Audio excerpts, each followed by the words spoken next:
What do the events of The Lord of the Rings look like from Boromir's perspective? Let's take a look. Hi everyone, this is Robert. Welcome to Deep Geek. On this channel we cover The Lord of the Rings, A Song of Ice and Fire, The Witcher and other great fantasy books and TV shows in nerdy detail. Welcome. Boromir obviously doesn't survive all the way through The Lord of the Rings, but his journey is nonetheless a fascinating one, not least because so much of it actually happens off-screen before we first meet him at Rivendell. As readers, we are introduced to the action in the rural backwater of the Shire. Yes, we may hear rumours of dark tidings from the south and east, and eventually the Black Riders arrive, but people there still live carefree lives. Not so in Gondor. Gondor was set up from the start as a bulwark against Mordor. All its attention and defences were facing that way, and now Sauron had returned there. Orodruin, Mount Doom, had come to life once more. The forces of evil were being drawn there, and Sauron was building a massive army. Denethor, steward of Gondor, saw all this and more through the Palantir he kept hidden, and had grown fearful of Mordor's might, living in perpetual fear of the inevitable attack. Boromir was Denethor's oldest son, his heir and one of the most trusted commanders in his army. Basically, forget the Shire start to The Lord of the Rings. Gondor had been on a war footing for decades, and Boromir had been at the forefront of it. Riding to Rivendell as he did would have felt to him like he was riding away from danger, rather than towards it. But to return to the start of his story, he and his brother Faramir were on the banks of the Anduin with a Gondorian force in the ruins of the ancient city of Osgiliath. Much of the eastern side of the Great River had been overrun by Sauron's forces years earlier, but Gondor still held the city and the Great Bridge across it. It was the most strategically important site to hold if they wanted to keep Mordor at bay. An attack was coming, but they didn't know when. Then, one evening, Faramir, Boromir's brother, had a vivid dream. They didn't have much time to consider it, because the next morning there was a sudden attack. Orcs, Haradrim and Easterlings led by the Witch King himself. It was a rout. Boromir's company managed to destroy the last bridge over the Anduin and swim back, but only 4 of them survived, including Boromir and Faramir.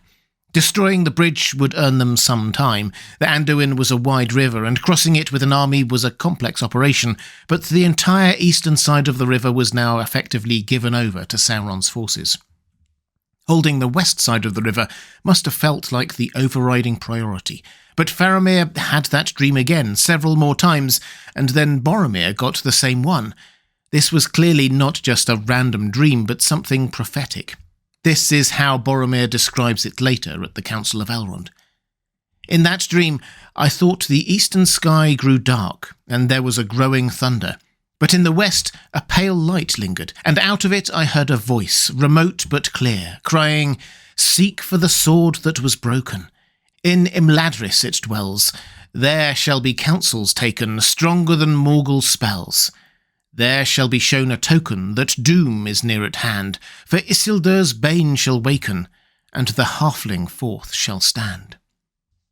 Not much of it made sense to either Boromir or Faramir, but it seemed important, so the 2 brothers decided to take it to their father, Denethor. Now, Denethor doesn't come across particularly well in the Lord of the Rings films, or in the books to be fair, but Tolkien is clear that we meet him at the end of a long decline, and at heart he is a very wise and knowledgeable man. He knew of Imladris, Rivendell, and told his sons of it. At which point we come to a very telling moment for Boromir's character. Faramir wants to go, to follow this prophecy north. His father Denethor wouldn't want Boromir to abandon the defence of Gondor, but Boromir takes the task on himself. Why?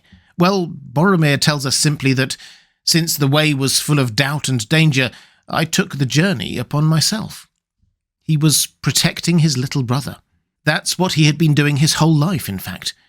After Boromir and Faramir's mother died, Denethor retreated into himself and started hating on Faramir, whose birth he blamed for her death. So Boromir stepped up, caring for Faramir as he grew. He was 5 years older, so throughout their childhood, Boromir was always very much the mentor and protector figure for Faramir. A 10-year-old caring for a 5-year-old. A 15-year-old caring for a 10-year-old. A 20-year-old caring for a 15-year-old. You get the picture. He's the caring big brother. Anyway, Boromir sets off without really knowing where he was going. The clear implication here is that Denethor knew or suspected more than he was willing to tell Boromir, out of paranoia about Aragorn and Gandalf, probably. The road he took went northwestwards through Rohan and the Gap of Rohan, but when Boromir turned north, it kind of petered out. There had once been a great north-south road that linked Gondor and Arnor, but that was now long gone. Near the abandoned town and bridge of Tharbad, he lost his horse trying to cross a dangerous ford and continued on foot, no doubt losing many of his provisions at the same time. It took him 110 days, about 3.5 months of hard travel every day, before he finally found Rivendell. And when he got there, he discovered that others had also been drawn there. Legolas from Mirkwood to tell of Gollum's escape, Gimli from Erebor to tell of Sauron making contact with them, the hobbits from the Shire and Gandalf freshly escaped from Saruman. It can only have seemed like fate. Counsels were taken, as per his dream. Then Aragorn revealed the sword that was broken, and Frodo the Halfling stood forth with the One Ring. Boromir had come all that way to seek an answer to the riddle of the dream, but now he had it, you can almost see his mind working. Seek for the sword that was broken, in Imladris it dwells. For Isildur's bane shall waken, and the halfling forth shall stand. He had spent his entire life under the shadow of Mordor. Sauron was sure to attack at any moment, and the dream had brought him to a place where people could help save everything he knew and loved. First, he asked whether Elendil's sword could be used to help in the fight. It was a legendary ancient weapon, and one that Sauron would fear.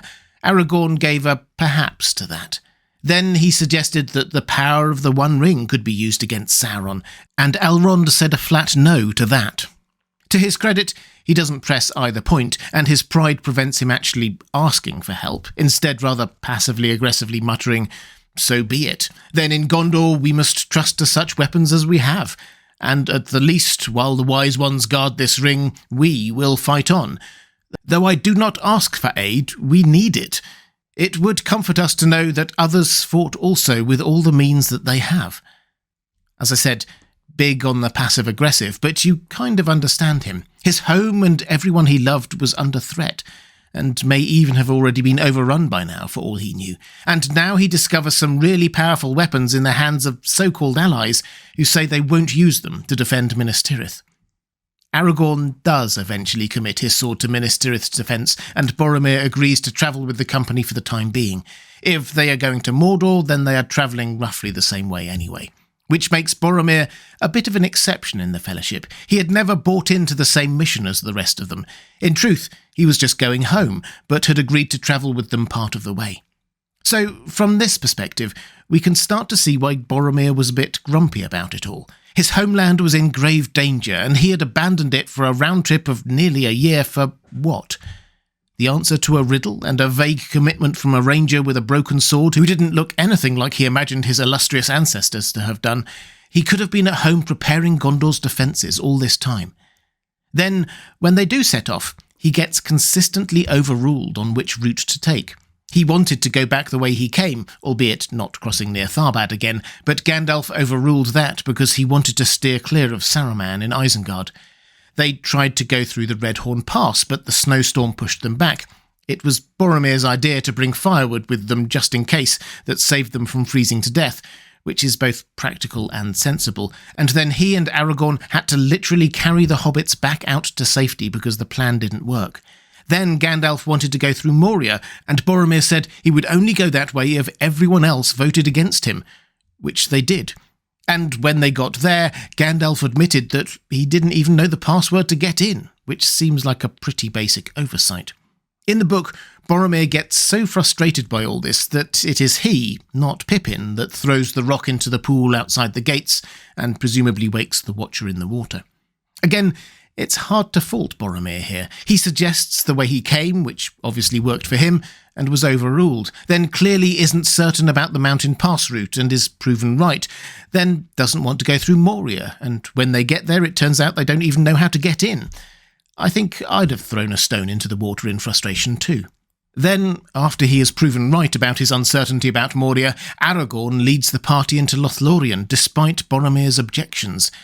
It's easy to see how Boromir, a man used to giving orders and having them obeyed, might start to think that he is just being ignored all the time. Everything he asks, everything he suggests is just overruled. He's being a full and useful member of the Fellowship, he fought as well as any in Moria, but he isn't being given the respect that he is used to. And in Lothlorien, Galadriel tries to read his mind. She does this with all of the Fellowship, but Boromir seems to be the only one who actively tries to block her. To me, it seemed exceedingly strange, said Boromir.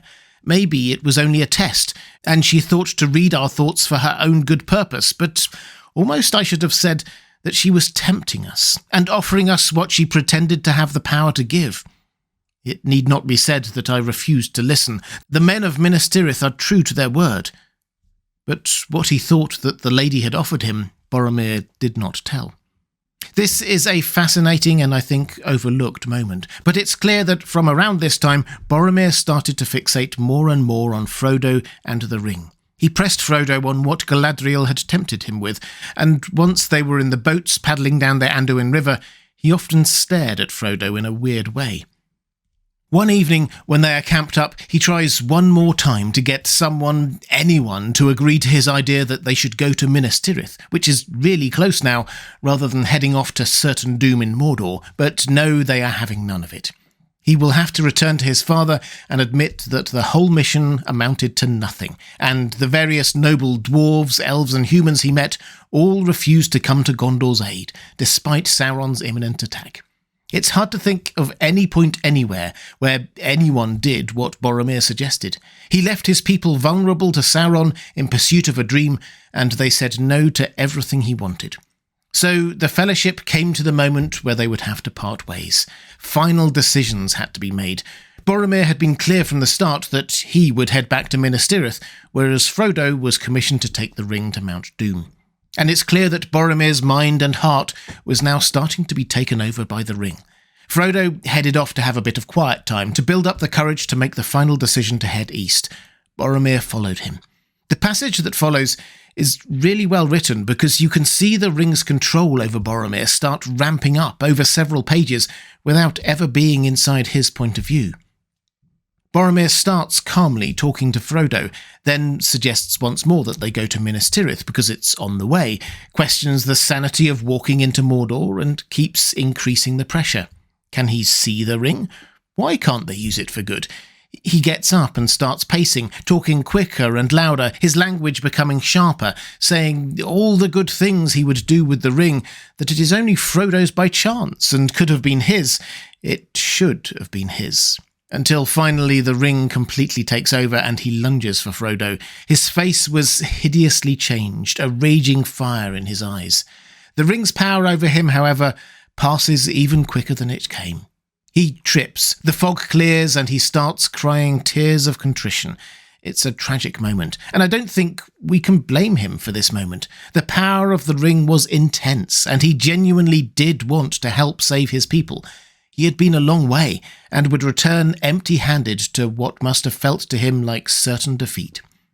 Frodo escapes, and the Boromir we see after that seems defeated. He returns to the rest of the Fellowship, eyes downcast and grief-filled. After admitting that he argued with Frodo, and Frodo disappeared, Aragorn tasks him with protecting Merry and Pippin, who obviously rush off to find their friend. His death is not dwelt on in the book, but it is every bit as heroic as Sean Bean dying on screen. Aragorn finds him dying with many arrows in him, surrounded by more than 20 dead orcs. With his dying breath, he admits what he did and basically says he got what he deserved, and that he failed. That must have been how he felt. He had wanted to save his people, and had failed to bring aid. He had fallen to the power of the ring, and despite his best efforts, had failed to protect Merry and Pippin. Boromir felt a failure, and Aragorn forgives him. "No," said Aragorn, taking his hand and kissing his brow, "you have conquered. Few have gained such a victory. Be at peace. Minas Tirith shall not fall." In his last moments, Aragorn tells him that all that he thought he had failed at, he had actually conquered. Yes, his actions had broken the Fellowship, but it was what Frodo needed to get the courage to carry on to Mordor. Yes, he had fallen under the power of the ring, but he had come through to the other side and redeemed himself in defending Merry and Pippin. And yes, He hadn't returned to Minas Tirith with aid, but Aragorn now promised that Minas Tirith would not fall. He would go there, rather than follow Frodo. Boromir failed, but in his failure lay redemption and the roots of the greatest victory of the Third Age. If you'd like to see more Lord of the Rings videos, please click on the link on the left of your screen. Or if you'd like to support this channel, thank you. There's a link to my Patreon page on the right of your screen. That's all for this time. Thanks for watching. I'll see you again soon.